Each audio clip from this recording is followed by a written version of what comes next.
தனுஷோட இந்த ராவான ஆக்டிங் பார்த்து ரொம்ப நாள் ஆச்சு. இப்போ தியேட்டர்ஸ்ல ரிலீஸ் ஆயிருக்க கர மூவி பத்தி தான் சொல்ல போறேன். இதோட ஸ்டோரி வந்து 1991ல கல்ஃப் வார் டைம்ல நடக்கிற மாதிரி காட்டுறாங்க. அண்ட் இதுக்கு நடுவுல தனுஷ் வந்து அவரோட லைஃப வந்து நார்மலா லீட் பண்ணணும்னு ட்ரை பண்றாரு. ஆனா சிச்சுவேஷன்ஸால அவர் திரும்பியும் கிரைம் வேர்ல்டுக்குள்ள தள்ளப்படுறாரு. சோ அவர் இது எல்லாத்தையும் எப்படி ஹேண்டில் பண்ண போறாரு அப்படின்றதா இந்த movie.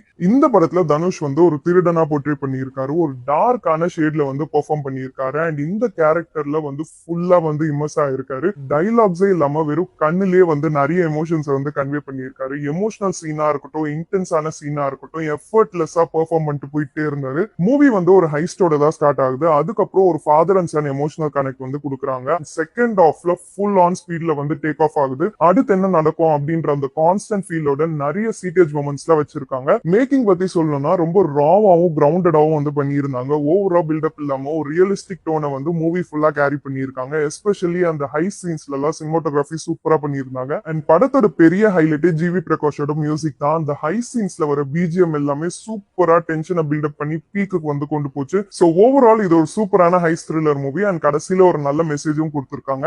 And adult content wise இந்த படத்துல எதுவுமே இல்ல. ஸோ நீங்க தாராளமா உங்க ஃபேமிலி அண்ட் கிட்ஸோட இந்த மூவியை பார்க்கலாம். ஸோ இந்த வீக்கெண்ட்க்கு ஏதாவது மூவி பார்க்கணும்னு நினைச்சீங்கன்னா இந்த மூவியை ட்ரை பண்ணுங்க. எப்படி இருந்ததுன்னு கமெண்ட்ல சொல்லுங்க. இந்த வீடியோ தனுஷ் ஃபேன்ஸ் எல்லாருக்குமே ஷேர் பண்ணுங்க.